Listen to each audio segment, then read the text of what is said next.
So guys आज की video में आपको सिखाने वाला हूं नीति आयोग का रजिस्ट्रेशन।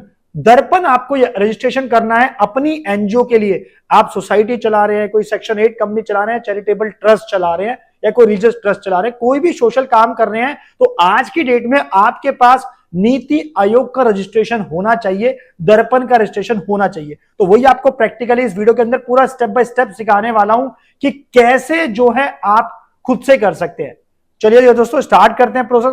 तो सबसे पहले आपने जाना है एनजीओ दर्पण .gov.in की वेबसाइट पर। तो यहां पे दोस्तों हमारे पास है नीति आयोग का registration.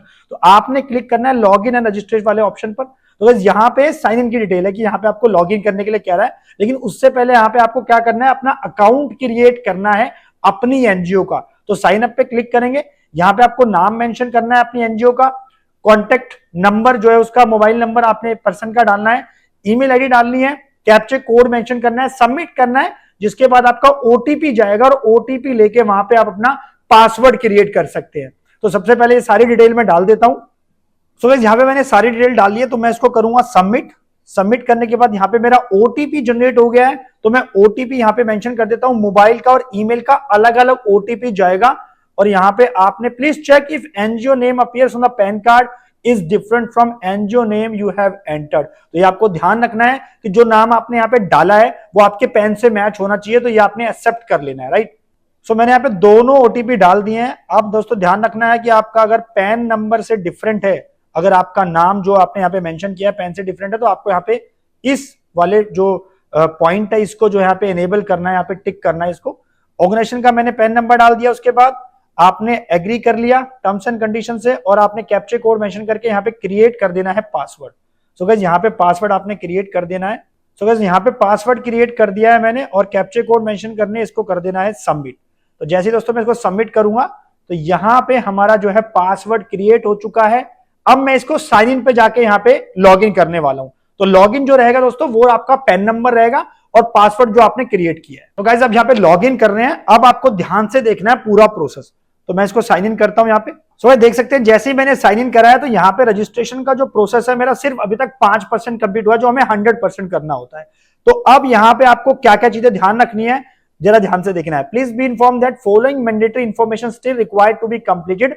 Please complete the information by clicking on the below links provided before each. यानी कि जो यहाँ पे आपको ऑप्शन दे रखे हैं, इस वाले ऑप्शन में यहाँ पे आपको क्लिक करना है एक एक करके और सारी इंफॉर्मेशन जो है डालते जाना है एक एक करके। तो सबसे पहले हम डालेंगे एनजीओ की डिटेल्स, हमें यहाँ पे आपको डालनी है, तो हम इस पे क्लिक करेंगे। तो गाइस एनजीओ की डिटेल डालने के लिए हमारे पास यहाँ पे ऑटोमेटिक पैन नंबर आ गया है, पैन नंबर वेरीफाई हो गया है, एड्रेस आ गया है। अब हमें एनजीओ का एड्रेस यहाँ पे डालना है और ये एनजीओ का एड्रेस दोस्तों आपके किससे होना चाहिए मैच, रजिस्ट्रेशन सर्टिफिकेट से मैच होना चाहिए। अगर ट्रस्ट है तो ट्रस्ट डीड से मैच होना चाहिए, अगर सोसाइटी है तो society registration certificate, section 8 company है तो इनकॉर्पोरेशन सर्टिफिकेट से मैच होना चाहिए, वो एड्रेस यहाँ पे आपका आएगा। तो गाइस हमारे पास फर्स्ट स्टेप के अंदर एनजीओ की डिटेल्स मेंशन करनी है। यहाँ पे मैंने सारी इंफॉर्मेशन डाल ली है। ऑर्गेनाइजेशन यानी कि जो ऑर्गेनाइजेशन का पैन नंबर है, एनजीओ का पैन नंबर है वो आ गया, आपका ऑटोमेटिक आया था, पैन वेरीफाई हो गया, नेम उसका, उसके बाद आपको पूरा एड्रेस डालना है with pin code, with district wise, state wise, everything. Email ID, mobile number आपको वहां पे डाला हुआ मिलेगा। और दोस्तों अगर एनजीओ का कोई यूआरएल है, कोई वेबसाइट वगैरह, तो आप वहां पे भी मेंशन कर सकते हैं। और ये रजिस्टर्ड किसके पास है, ये आपने यहाँ पे सेलेक्ट करना है ऑप्शन, ये रजिस्ट्रार ऑफ कंपनीज के पास है, क्योंकि सेक्शन 8 कंपनी आरओसी से आपकी बनती है और सोसाइटी आपकी रजिस्ट्रार ऑफ सोसाइटी से बनती है, चैरिटेबल कमिश्नर, मतलब अलग अलग रीजन, अलग अलग डिविजन आपको यहाँ पे सेलेक्ट करने पड़ सकते हैं अपनी एनजीओ के हिसाब से, सोसाइटी अलग, ट्रस्ट अलग। तो मैंने ट्रस्ट के केस में सब रजिस्ट्रार यहाँ पे सेलेक्ट कर लिया है। किस टाइप की हमारी एनजीओ है, ट्रस्ट है, नॉन गवर्नमेंट है, रजिस्ट्रेशन नंबर उसका मेंशन कर दिया, जो ट्रस्ट डीड से आप देख सकते हैं या सर्टिफिकेट से आप देख सकते हैं, उसका साथ में आपने रजिस्ट्रेशन सर्टिफिकेट की कॉपी यहाँ पे अपलोड करनी है। अगर आपके पास ट्रस्ट का सर्टिफिकेट नहीं है तो उस केस में आप उसकी ट्रस्ट डीड की कॉपी यहाँ पे लगा सकते हैं। सोसाइटी के केस में सोसाइटी रजिस्ट्रेशन सर्टिफिकेट लगेगा, सेक्शन 8 कंपनी के केस में सर्टिफिकेट ऑफ इनकॉर्पोरेशन लगेगा। उसके बाद दोस्तों ये कौन से एक्ट में आपका एप्लीकेबल होती है, आपने एक्ट मेंशन करना है, रजिस्ट्रेशन की डेट मेंशन करनी है, ये आपका ज्यादातर नो रहेगा। और एफसीए अगर आपके पास एफसीआरए सॉरी अवेलेबल है तो आप उसे यस और नो में जवाब दे सकते हैं। इसके बाद आपने पेरेंट ऑर्गेनाइजेशन अगर कोई है इसकी तो उसका नाम यहाँ पे मेंशन करना है, उसके बाद आपने इसको सेव कर देना है। तो गाइस ये मैंने यहाँ पे जो पहला स्टेप था एनजीओ का प्रोफाइल वो मैंने पूरा अपडेट कर दिया है, ठीक है। अब इसके बाद दोस्तों अब हमारे पास आता है नेक्स्ट स्टेप, हमारा रजिस्ट्रेशन डिटेल्स। रजिस्ट्रेशन डिटेल्स पे हम क्लिक करेंगे।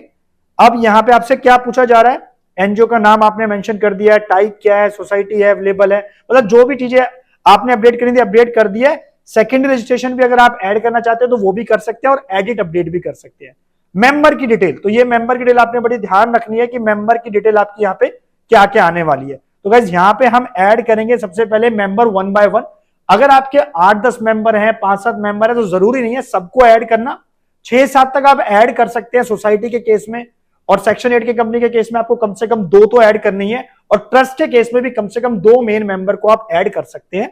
तो ये आप तो पहले वाला स्टेप मैं फॉलो कर लेता हूं, ये स्टेप पूरा कर देता हूं, आपको पूरा यहां पे जो 2-3 मेंबर है उनको ऐड कर देता हूं, फिर आपको पूरा अगला स्टेप बताता हूं।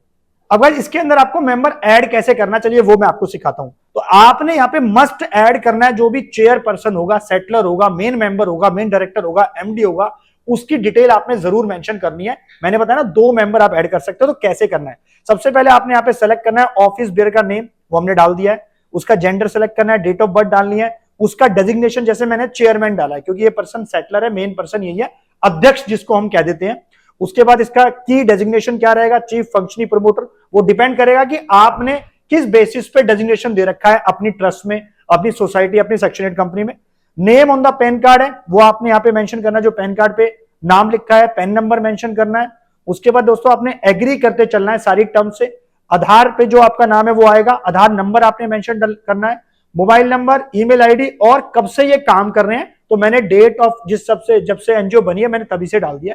सेव चेंजेस आपने यहाँ पे कर देने हैं। तो गाइस यहाँ पे मैंने एक पर्सन की डिटेल्स को ऐड कर दिया है। अब मैं यहाँ पे दूसरा मेंबर भी ऐड कर रहा हूं जो सेक्रेटरी होगा या चीफ सेक्रेटरी होगा। तो गाइस हमने यहाँ पे ऐड कर दी सारी डिटेल मेंबर्स की। अब हम चलते हैं सोर्सेज ऑफ फंड वाले ऑप्शन पर, कि इनके पास जो फंड है, सोर्सेज है, वो कहां से आए हैं। देखिए SOP not file for financial 22-23, sources of fund इन्होंने फाइल नहीं करा है। तो गाइस इसके अंदर एज सच कोई इंफॉर्मेशन तो है नहीं।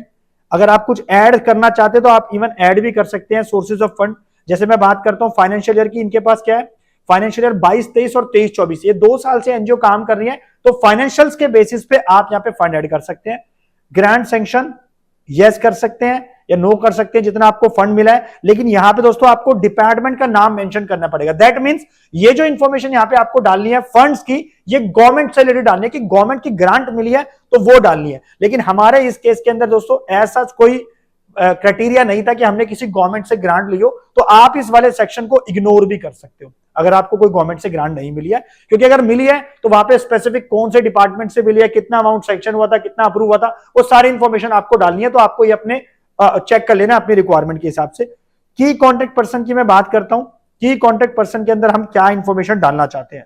तो सबसे पहले उसका टाइटल आ जाएगा मिस्टर, फर्स्ट नेम हम डाल देते हैं उसका दोस्तों हमने यहां पे डाल दिया उसका साथ में लास्ट नेम, उसका mobile number, email ID, designation उनका क्या है, डेजिग्नेशन हम यहाँ पे चेयरमैन सेलेक्ट कर लेते हैं, मेल, डेट ऑफ बर्थ हम यहाँ पे उनकी डाल देते हैं। उसके बाद एड्रेस हमारा यहाँ पे पूरा मेंशन करना है। याद रहे जो भी इंफॉर्मेशन डालेंगे ना वो आधार और पैन के बेसिस पे डालनी है। सो गाइस यहाँ पे हमने की कॉन्टेक्ट पर्सन की इंफॉर्मेशन डाल दी है, उसका नाम, उसका पूरा address, email ID, mobile number, designation, और इसको हम कर देंगे सेव। तो गाइस ये हमारी इंफॉर्मेशन यहाँ पे सेव हो गई है, your account information has been saved. तो जैसे जैसे इसके अंदर हम इंफॉर्मेशन डालते हैं ना तो वो अपडेट होती चली जाती है, तो बाद में हमारा जो प्रोफाइल है पूरा 100% शो करेगा हमें। तो गाइस नेक्स्ट स्टेप हमारे पास है वर्किंग एरियाज, यानी कि आपकी जो एनजीओ है वो स्टेट लेवल पे काम कर रही है, डिस्ट्रिक्ट लेवल पे काम कर रही है, तो उनके क्या क्या वर्किंग एरियाज है तो वो यहाँ पे आपने मेंशन करने हैं।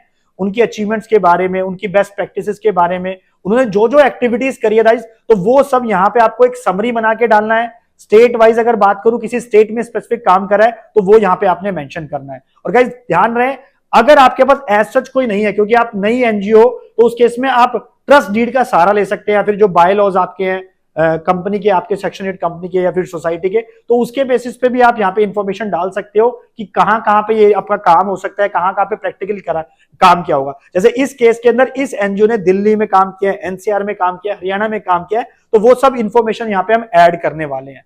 और दोस्तों ATG12A अगर आपको चाहिए अपनी एनजीओ के लिए, आप किसी भी फील्ड में सोशल वर्क कर रहे हैं, फाइनल रजिस्ट्रेशन हम आपको करा के देंगे, एंड टू एंड प्रोविजनल से लेके पूरा final registration India, all India level पे, पैन इंडिया बेसिस पे दोस्तों हम ये काम करते हैं आपकी एनजीओ के लिए। अगर आपको ATG12A का रजिस्ट्रेशन चाहिए तो आप हमारी टीम से भी बात कर सकते हैं, नीचे के नंबर पे कॉल कर सकते हैं। तो अब वर्किंग एरियाज को हम ऐड करेंगे यहाँ पे कि क्या क्या वर्किंग एरियाज है गाइस इनके। तो यहाँ पे दोस्तों आपको मल्टीपल ऑप्शन दे देगा कि आपके जो मल्टीपल आप आर्ट एंड कल्चर पे काम कर रहे हैं, जैसे हमारा जो इसका नाम है, क्या नाम है, जो इसका संस्था का नाम है वो आर्ट और कल्चर से रिलेटेड, तो हम इसमें आर्ट एंड कल्चर मेंशन कर देंगे। इसके अलावा जो और भी आप चीजें मेंशन करना चाहते हैं, पॉवर्टी से रिलेटेड जो भी सोशल वर्क होते हैं, जो आपके ऑब्जेक्ट क्लॉज में लिखे होंगे गाइस, वो जरूर ध्यान रखना, और जो कर रहे हैं आप उससे मैच आप चीजें कर लिखना। कुछ भी आपको ऐसा नहीं लिखना है जो आपके ऑब्जेक्ट क्लॉज में मेंशन ना हो, तो ध्यान रहे।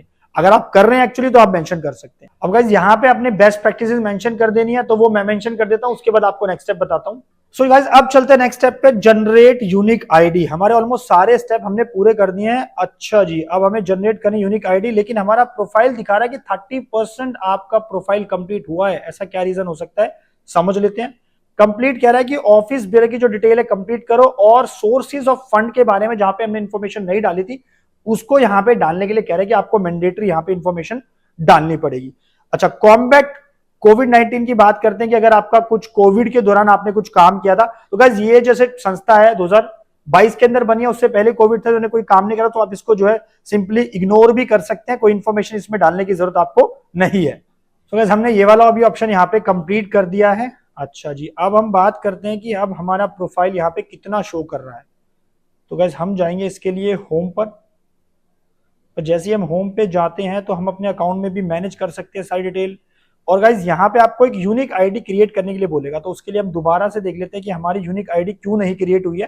तो हम जनरेट यूनिक आईडी पे जाएंगे दोस्तों, जाएंगे दोबारा से, और यहाँ पे हमें दिखाएगा कि आपका प्रोफाइल अभी तक कंप्लीट नहीं है। तो अब हमें दोबारा से यहाँ पे कुछ इंफॉर्मेशन और डालनी है, ताकि हमारा जो प्रोफाइल है वो पूरी तरह से 100% हो जाए, उसके बाद हम यूनिक आईडी जनरेट कर लें। सो गाइस हमने सारी इंफॉर्मेशन डाल दी, और जब आपका 100% हो जाए प्रोफाइल कंप्लीट, तो आप जनरेट यूनिक आईडी पे जाकर वहां पे आईडी क्रिएट कर लेंगे, और उसके बाद वो आईडी नंबर आप हर जगह यूज करेंगे दर्पण रजिस्ट्रेशन के लिए, नीति आयोग के लिए। अगर आपको कहीं पे भी कुछ देना है तो उस आईडी को यूज करें, और वही आपकी जो है नीति आयोग का रजिस्ट्रेशन नंबर होगा, और वही आपका जो है दर्पण रजिस्ट्रेशन माना जाएगा। गाइस आशा करता हूं वीडियो आपको पसंद होगी। अगर आपको कुछ भी प्रॉब्लम आ रही है तो आप हमारी टीम से भी हेल्प ले सकते हैं, नीचे नंबर पे कॉल कर सकते हैं। सो मिलते हैं नेक्स्ट वीडियो में, तब तक के लिए वीडियो को लाइक करें, शेयर करें, और मुझे मोटिवेट करें, चैनल सब्सक्राइब जरूर कर ले। Thank you.